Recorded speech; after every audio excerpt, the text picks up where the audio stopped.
একেবারে দিনের আলো সোমবার আনুমানিক বেলা 11:30 নাগাদ অন্ডাল মোড়ের উখড়া রাস্তার পাশে অবস্থিত কুন্ডু মার্কেটে একটা সোনার দোকানে গ্রাহক সেজে এসে সোনার নাকের নথ চুরি করে পালালো চোর। দোকানদার এবং আশেপাশের মানুষ সঙ্গে সঙ্গে চোরকে ধাওয়া করে। ঘটনার খবর পেয়ে সঙ্গে সঙ্গে ছুটে আসে অন্ডাল থানার ওসি প্রীতম পালের নেতৃত্বে পুলিশ বাহিনী। স্থানীয় একটা ঝোপের মধ্যে আত্মগোপন করে থাকা চোরকে পাকড়াও করে পুলিশ ও স্থানীয় লোকজন। ঘটনা প্রসঙ্গে দোকান মালিক শ্রীকান্ত পাল জানান, চোরটি কোথাকার ঠিক জানা নেই, তবে অপরিচিত মুখ। এদিন সকালবেলা গ্রাহক সাথে দোকানে এসে তাকে বলে একটা সোনার নথ দেখাতে। শ্রীকান্তবাবু বলেন সোনার নথ তাকে দেখাতে সঙ্গে সঙ্গে সেটা হাতে নিয়ে দৌড়ে পালায় চোর। তাকে ধাওয়া করে স্থানীয় লোকজন সঙ্গে সঙ্গে ছুটে আসে পুলিশ ও স্থানীয় লোকজনের চেষ্টায় লোকটিকে আটক করা হয়েছে। উদ্ধার হয় তার পকেটে থাকা চুরি যাওয়া নাকের নথটি। পুলিশ ধৃত ব্যক্তিকে পাকড়াও করে থানায় নিয়ে যায়। পুলিশের তৎপরতায় খুশি অন্ডাল এলাকার ব্যবসায়ী মহল। অন্ডাল থেকে অজিত মেসা, রিপোর্ট নিউজে।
একজন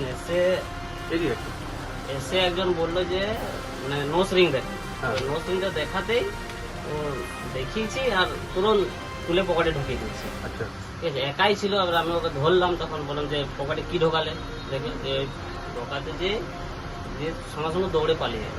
ওরা কি একজন ছিল? হ্যাঁ একজনই ছিল। তো তারপর কি হলো? পুলিশ এসেছিল?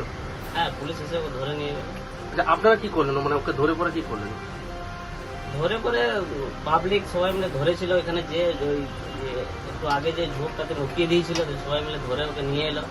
পকেটে সার্চ করলো, আর কিছু পাওয়া যায়নি। শুধু ওই যেটা একটা নোজ রিং ছিল পকেটে, ওটা এখানে বের হয়ে গেছে। কোথাকার মনে হচ্ছে?